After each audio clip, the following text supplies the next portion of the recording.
Hello children, let us continue Science Class 6, Chapter number 9, The Living Organisms, Characteristics and Habitats. Our today's topic is on page number 81. Here it is given. Children, in previous video we have seen adaptations of camel and fish. We have taken only two examples from a very wide variety of animals and plants that live on the earth. In all these varieties of organisms, we will find that they have certain features that help them live in surroundings in which they are normally found. तो जो भी organism है जहाँ पे भी रहती है अपने आसपास का जो एरिया है सराउंडिंग है एटमॉस्फेयर है इन सब के साथ खुद को मैच करने के लिए या सरवाइव करने के लिए कुछ फीचर्स खुद में डेवलप करते हैं. The presence of specific features or certain habits which enable an organism to live naturally in a place is called adaptation. तो ये सारे ऐसे फीचर्स हैं जो एनिमल्स खुद में डेवलप करते हैं ताकि वो अपने सराउंडिंग के साथ एडजस्ट हो सके और वहाँ पे सर्वाइव हो सके. तो इस जो फीचर्स वो डेवलप करते हैं उसे कहते हैं adaptation. Adaptation of organisms differ depending on their place of dwelling. Dwelling means जहाँ पे वो रहते हैं, home जिसे कहेंगे. That is why a fish cannot live without water and a camel cannot live in sea. तो उनमें ऐसे फीचर्स है, कैमल में ऐसे फीचर्स है जो डेजर्ट में सर्वाइव कर सके और फिश है उसमें ऐसे फीचर्स है जो जिससे वो वाटर में सर्वाइव कर सके. दोनों एक का अगर हैबिटेट चेंज हो जाए तो वहाँ पे वो सर्वाइव कर सकेंगे नहीं. The place where organisms live is called habitat. Habitat means a dwelling place और अ होम. जहाँ पे वो रहते हैं उस एरिया को कहेंगे वहाँ का habitat. The habitat provides food, water, air, shelter and other needs to organisms. Several kinds of plants and animals live in the same habitat. तो हैबिटेट में कोई भी एनिमल अगर सर्वाइव कर सके तो उनको चाहिए फूड, चाहिए खुद को रहने के लिए, शेल्टर चाहिए, सर्वाइव करने के लिए वाटर, एयर, ये सब चाहिए. तो ये हैबिटेट में से मिलेगा. और एक ही हैबिटेट में अलग अलग टाइप्स के बहुत ही ऑर्गेनिजम्स भी सर्वाइव करते हैं. तो mainly children there are two types of habitats that is terrestrial and aquatic. तो टेरेस्ट्रियल किसे कहेंगे, let us see. The plants and animals that live on land are said to live in terrestrial habitats. Some examples of terrestrial habitats are forest, grasslands, deserts, coastal and mountain regions. On the other hand, the habitats of plants and animals that live in water are called aquatic habitats. तो land का जो area है वो सारा area terrestrial habitat कहा जाएगा, जिसमें mountain भी आएगा, प्लेन भी आएगा, डेजर्ट भी आएगा. ये सारे जो है मतलब ज़मीन के ऊपर हैं. और एक्वाटिक मीन्स वाटर में जो हैबिटेट है वो. तो वाटर कहाँ पे है, वाटर बॉडीज जो हैं वो सारे एक्वेटिक हैबिटेट्स में आएंगे. जैसे lakes, rivers and oceans are some examples of aquatic habitats. तो एक्वेटिक में भी salt water and fresh water दो हैबिटेट्स होते हैं बेटा. लेकिन जैसे जैसे हम आगे ये लेसन हमारा चलेगा या आप इसका थोड़ा एडवांस आप सीखेंगे 7th स्टैंडर्ड में.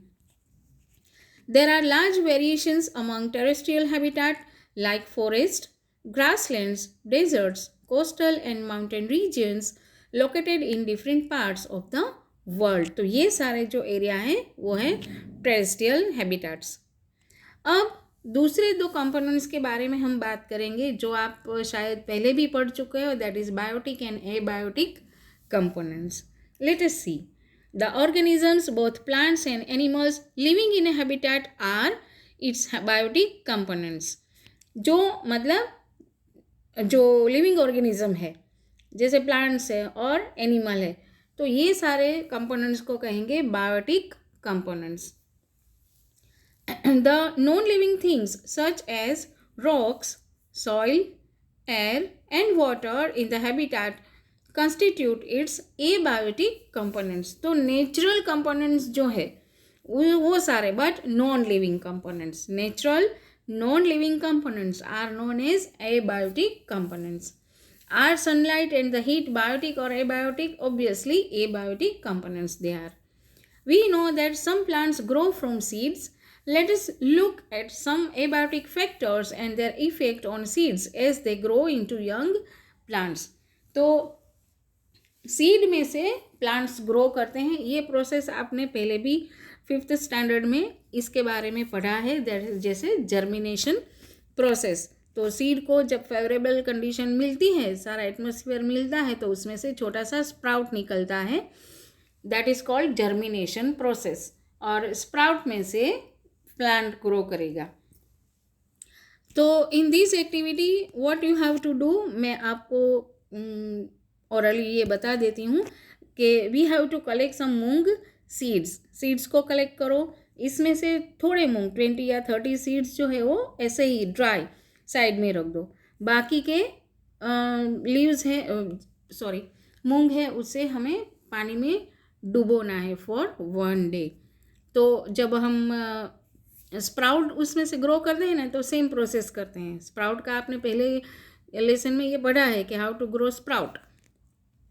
अब इनको क्या करेंगे, एक पार्ट हमने ड्राई रख दिया, जो हमने भिगो के रखे थे उसमें से हमें 4 पार्ट करना है, उसके इक्वल 4 पार्ट में हमें बांट देना है.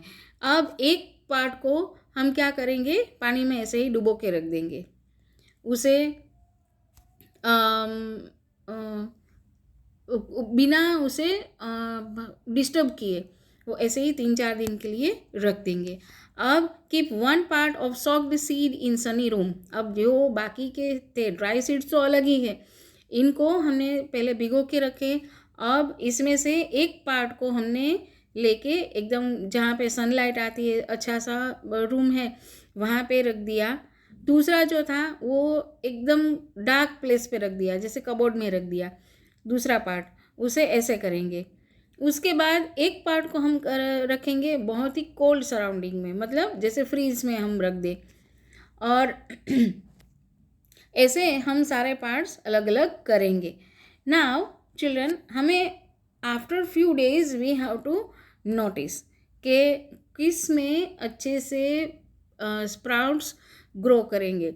Naturally we can see that जो हमने सनलाइट में रखे हैं, भिगोने के बाद सनलाइट में जो रखे हैं, वो सीड्स जो है वो अच्छे से जर्मिनेट हो जाएंगे. So this was the process of germination. मतलब इससे हमें पता चलता है कि प्लांट्स को ग्रो करने के लिए एबायोटिक कंपोनेंट्स की भी ज़रूरत होती है. Do you realise that abiotic factors like air, water, light and heat are important for the growth of plants. In fact abiotic factors are important for all living organism.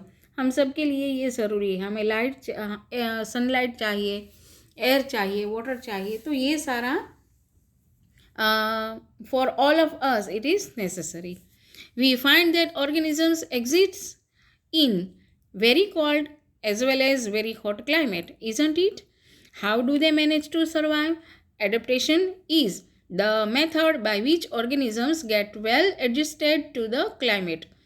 तो जो organism बहुत ही extreme cold region में रहते हैं, grow करते हैं या survive करते हैं, या एक्सट्रीम कोल्ड रीजन में भी सर्वाइव करते हैं, लेकिन कैसे वो सर्वाइव कर पाते हैं, तो ये ऑल ऑफ द सडन ये सब नहीं होता. It is very long process.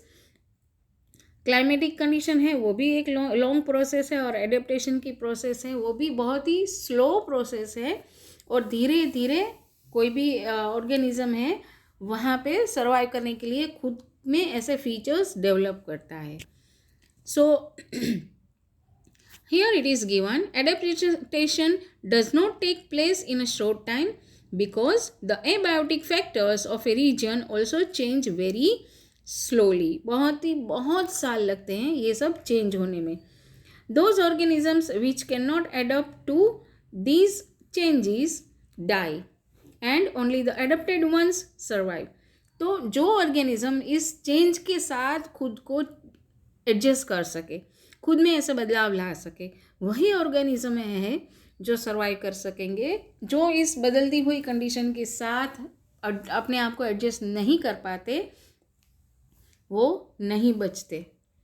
Organisms adapt to different abiotic factors in different ways. This results in a wide variety of organisms in different habitats. तो ये सारे ऑर्गेनिजम्स हैं, लिविंग ऑर्गेनिज्म, वो इस जो कंडीशन है सराउंडिंग की, जहाँ पे वो रहते हैं, उनके साथ, उनके वो कंडीशन के साथ अपने आप को चेंज करते रहते हैं. अपने आप में सब सारे एनिमल के फीचर्स अलग अलग होते हैं, लेकिन सब अपने अपने फीचर्स डेवलप करता है और सर्वाइव करने की कोशिश करता है. Let us look at some habitats, understood the abiotic factors and the adaptations of animals in these habitats. Now children, let us see the different habitats. The first one is given a journey through different habitats. So mainly I told you that two habitats are there, that is terrestrial habitats and aquatic habitats. So first let us see some of the terrestrial habitats. So here it is, the given first one, deserts. So in deserts, animals as well as plants, how do they grow and how do they survive and which kind of features they have developed? Let us see. We discussed in the abiotic factors of a desert and the adaptations in camels. What about other animals and plants that are found in desert? Do they have the same kind of adaptation? जैसे camel के adaptations है, क्या वैसे ही adaptation बाकी के animals के भी हैं? और कुछ प्लांट्स भी है जो डेजर्ट में भी सर्वाइव करते हैं, तो वो उनके फीचर्स क्या हैं? There are desert animals like rats and snakes which do not have long legs that a camel has. तो रैट है, स्नैक है, स्नैक तो रेप्टाइल है, रेट्स के भी लेग्स इतने लंबे नहीं होते, इवन दो दे सर्वाइव. लेकिन कैसे सर्वाइव कर सकेंगे इतनी हॉट सैंड पे? So they have developed this kind of feature to stay away from the intense heat during the day. They stay in burrows deep in the sand. These animals come out only during the night when it is cooler. तो इन लोगों के ने ऐसे जो animals हैं उन्होंने ऐसे features develop किए हैं. Here it is a picture is given के सैंड के अंदर बरोज बना के उसके अंदर वो रहते हैं और दिन में अंदर की ठंडक में रहते हैं और जब रात में बाहर थोड़ा कूल होता है एटमॉस्फेयर तब वो बाहर निकलते हैं. Figure 9.5 shows some typical plants that grow in a desert. How are these adapted to the desert? तो ये plants है, mostly cactus. So इनके भी features अलग से हैं. क्या है? चलो ये कैसे सर्वाइव कर सकते हैं उसके लिए एक एक्टिविटी दी है. इसमें आपको क्या करना है कि you have to bring to plants. एक जो है पोटेड कैक्टस और दूसरा जो है वो लीफी प्लांट, वो दोनों लाना है. और उसके बाद जो प्रीवियस चैप्टर में हमने किया था ट्रांसपीरेशन प्रोसेस, ये जानने के लिए हमने वहाँ पे किया था कि लीव्स के ऊपर पॉलीथीन हमने बांध के रखी थी और एक या दो दिन उसे रखने के बाद हमें अगर देखा तो नॉर्मल प्लांट है उसमें अंदर वाटर ड्रॉपलेट्स हमें दिखाई देंगे. दैट मीन्स जो लीव्स थ्रू ट्रांसपीरेशन प्रोसेस होती है उससे वाटर जो है वो बाहर निकलता है and that we can see. So here in this two plants, एक कैक्टस है और एक लीफी प्लांट है, तो ऑब्वियसली ये सेम प्रोसेस हम करेंगे तो जो जिसमें डेजर्ट प्लांट है या कैक्टस है उसमें हमें बहुत ही कम वाटर दिखाई देगा क्योंकि वो ट्रांसपिरेशन प्रोसेस से बहुत ही कम वाटर बाहर निकालता है. Because water scarcity is there, very little water is there available in desert, so that they have to keep that water in them only. So desert plants lose very little water through transpiration. The leaves in desert plants are either absent, very small, और they are in the form of spines. तो ऐसे कुछ होते हैं, या तो बहुत ही कम होते हैं या बिल्कुल ही नहीं होते. जो हमें दिखता है यहाँ पे लीफ जैसा structure, actually they are stems या स्पाइनी, थोड़ा थ्रोनी होता है. और ये सब इसका रीज़न ये है कि ट्रांसपिरेशन प्रोसेस कम होने लगती है. These help in reducing loss of water from the leaves through transpiration. The leaf-like structure you see in cactus is in fact its stem. तो ये सारा स्ट्रक्चर, लीफी स्ट्रक्चर जो हमें दिखता है, it is a stem. Photosynthesis in these plants is usually carried out by the stems. The stem is also covered with a thick waxy layer which helps to retain water in the tissues of cacti. तो जो ऊपर का layer है वो भी वैक्सी होता है, थोड़ा स्टिकी होता है, जिससे वाटर जो है वो इसी में अंदर जमा रहता है, वो ट्रांसपिरेशन से बाहर निकलता नहीं. Most desert plants have roots that go very deep into the soil for absorbing water. So water के लिए ये सारे प्लांट्स के रूट्स जो है बहुत डीप होते हैं, क्योंकि ऊपर जो है मोस्टली सैंड होती है, लेकिन वाटर का लेवल है वो बहुत ही नीचे की ओर होता है, डाउन होता है लेवल, सो दैट उनके रूट्स जो है वो डीप इनटू द सॉइल तक होते हैं. Okay children, that's it for today. Bye bye.